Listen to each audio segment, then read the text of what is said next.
Fala galera, bem-vindos a mais um vídeo aula aqui no meu canal. Eu sou o professor Alan e estarei apresentando para vocês a continuação do nosso estudo aí referente à disciplina Probabilidade Estatística. O tema do vídeo aqui é distribuição de Poisson. Então, gente, a distribuição de Poisson é mais um modelo de distribuição de probabilidade envolvendo variáveis aleatórias discretas, né, para se somar aí aos modelos que nós já conhecemos, botar aí na nossa mala de ferramentas. Quais são eles? O modelo de distribuição de Bernoulli, o binomial e o multinomial. Agora nós vamos ter uma nova ferramenta para atacar outra classe de probleminhas, de situações, tá certo? Para a gente ter uma situação, a gente se enquadra no modelo de Poisson, a gente tem alguns requisitos, ou hipóteses, né? Que são as seguintes, ó. Os requisitos para se ter uma distribuição de Poisson são os seguintes. Primeiro, a variável aleatória x é o número de ocorrências de um evento ao longo de um intervalo. Esse intervalo pode ser tempo, pode ser um comprimento, né? E aí, depende da natureza lá do problema, tá certo? Vamos imaginar aqui, para ficar fácil isso, vamos imaginar o seguinte, que você tenha um problema envolvendo uma distribuição de Poisson, onde você está estudando o número de pessoas, de ocorrências que chegam no hospital, ou seja, pessoas acidentadas, doentes, precisando de atendimento médico em um certo intervalo. Onde esse intervalo vai ser o tempo. Então eu posso imaginar, pô, chegou uma pessoa 1 minuto depois que eu comecei a observar, chegou 30 minutos depois, quase 2 horas depois. Então as ocorrências vão ocorrendo ao longo do tempo, tá certo? 2, as ocorrências devem ser aleatórias, obviamente, né? Por se tratar da disciplina probabilidade estatística, não podemos esperar que a ocorrência não seja determinística, digamos assim, né? Então pode ser que mude, tá certo? Essas ocorrências, aí você sempre pensa, pô, então todo dia às 10 minutos após abrir o hospital vai entrar uma pessoa. Não necessariamente, né? Então é aleatório, isso aí pode mudar.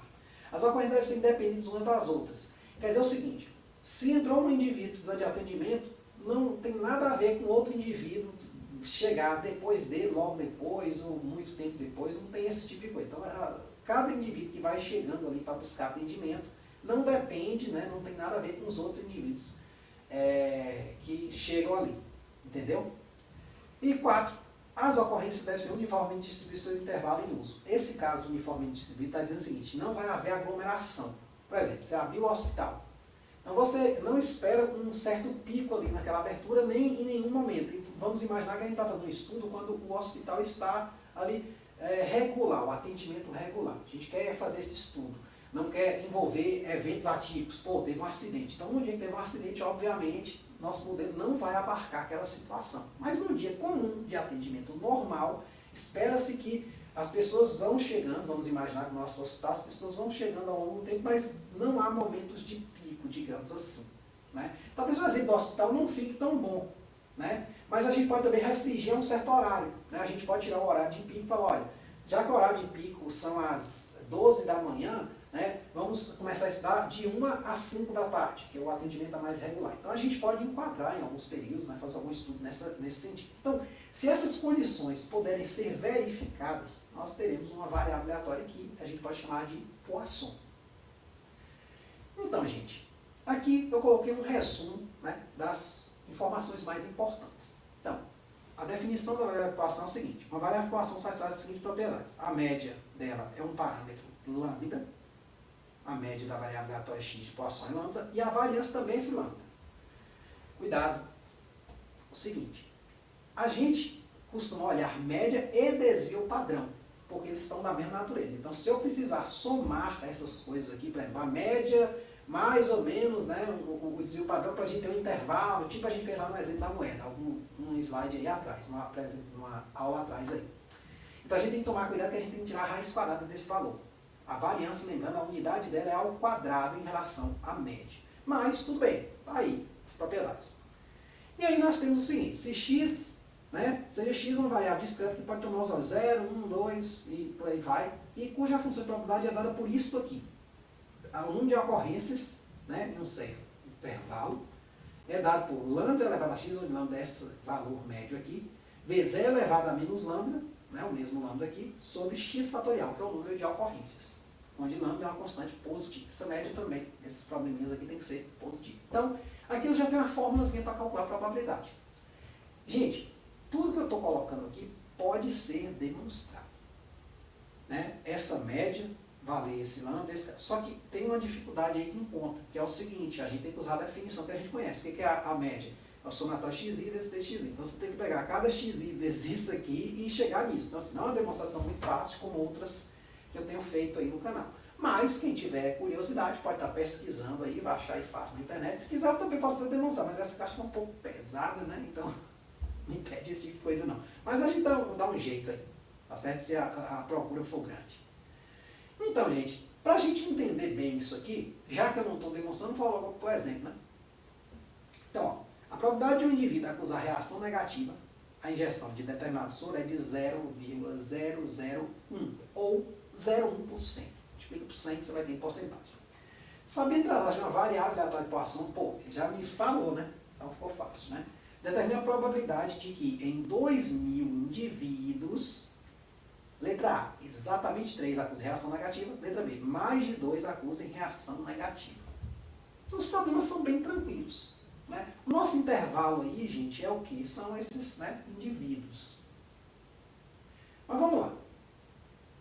Vamos aqui ao quadro resolver, né, esse probleminha. Então aqui eu fiz um resuminho, né? Tá aqui a nossa distribuição, aqui a média e aqui a variância. Tá certo? Então, gente, eu fiz aqui um resuminho. A questão diz que há uma chance de 0,001 de o indivíduo que tomou um certo soro ter reação negativa, né? Assim, uma reação ruim, febre, enjoo, né? Qualquer desse tipo de coisa.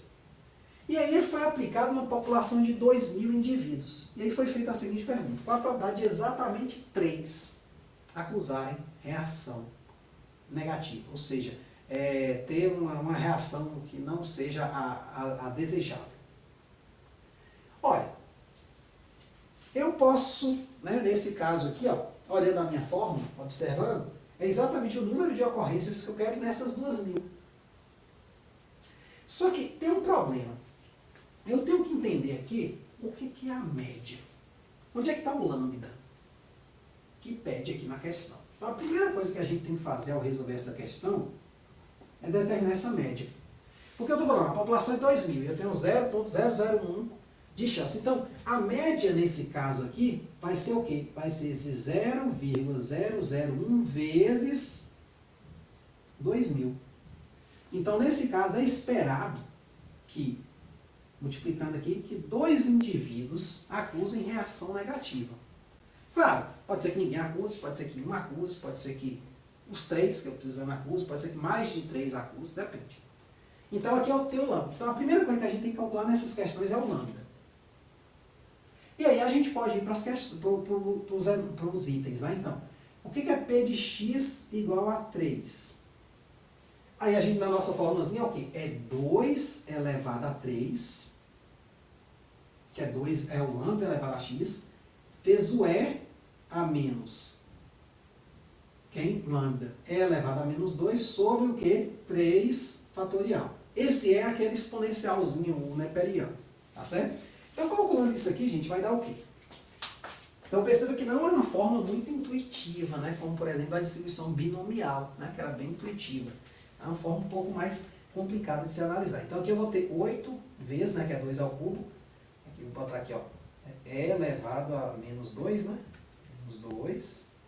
Depois vou dividir isso por 3 fatorial. Ou dividir por 6 logo, né? Então, deu isso aqui, ó. Aproximadamente 0,1804. Ou, se você preferir, 18,04%. Então, eu pedi que buscar a probabilidade de 3 pessoas, né, exatamente acusarem reação negativa, é esta aqui, 18,04%. Tá certo? Aproximadamente. Aí vem no item B o seguinte: qual a probabilidade de que 2 ou mais pessoas acusem reação negativa? E aí? Só um detalhe, gente, deixa eu só ver aqui no slide, só porque se é 2 ou mais, ou exatamente 2, né? Mais de 2, ah tá, mais de 2. Então, era só uma duvidazinha, porque faz uma diferençazinha, vai que, né, numa prova, se você tivesse feito isso, estaria errado, é x maior que 2. Só curiosidade aqui, que eu estava lembrando que eu fiz a anotação aqui antes no quadro. Então, mais de duas pessoas. Olha, gente, isso aqui é um problema. Por quê? Mais de duas pessoas é o quê? X igual a 3, nós até calculamos. Mais x igual a 4, mais... Até x igual a 2.000, rapaz, é gente demais. Já pensou você calcular isso aqui tudo? Não é viável, tá certo? Esse não é um caminho viável. Um caminho viável seria o seguinte, a gente excluir os casos que a gente não quer. Que é o quê? Não ter nenhuma pessoa com reação negativa. Não que a gente não queira, né? Seria bom não ter nenhuma. Né? Mas o que não é considerado um sucesso do nosso problema. Então, a gente não quer observar nenhuma pessoa com reação negativa, uma única pessoa ou duas. Então, a gente vai fazer usando a propriedade do complementar. Então, a propriedade de x ser maior que 2, probabilidade, ó, x ser maior que 2, é 1 menos a probabilidade do x ser menor ou igual a 2, que é a probabilidade do complementar. Né? Esse evento e esses são o quê? Complementares. Então, aqui eu tenho o quê? 1 menos a probabilidade do x ser igual a 0, ou seja, nenhuma pessoa teve reação negativa, do x ser 1 e do x ser 2. Tá certo? Então, olhando aqui, nós temos o seguinte, ó. Vamos jogar na fórmula, né? 1 menos. Aí aqui, ó, 0, né?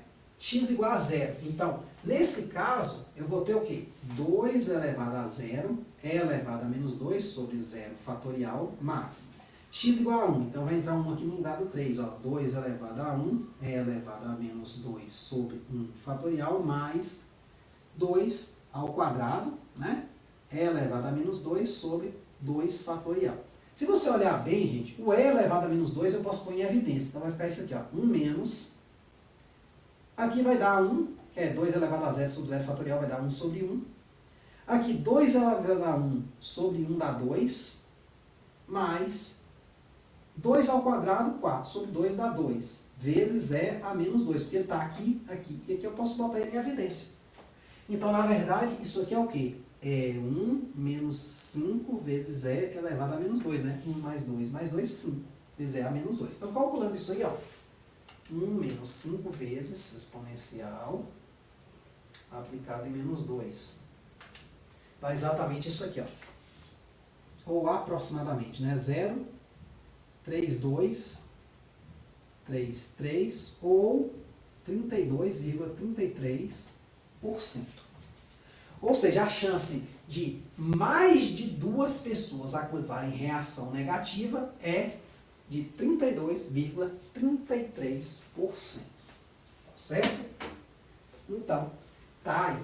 Né? Então é importante, né, você, dado um problema, você, como eu sempre venho falando, reconhecer a natureza dele. Por sorte, as variáveis aleatórias de Poisson, pelo menos assim, em termos do que vem no livro, elas já vêm dizendo que é de Poisson. O problema é quando a gente vai para a realidade. Aí a gente tem que fazer um checklist daquelas 4, né, condições lá. Né? As variáveis, as ocorrências têm que ser aleatórias, elas têm que ocorrer no intervalo, elas têm que ser independentes. Né? Então, aquelas 4 coisas que nós colocamos lá.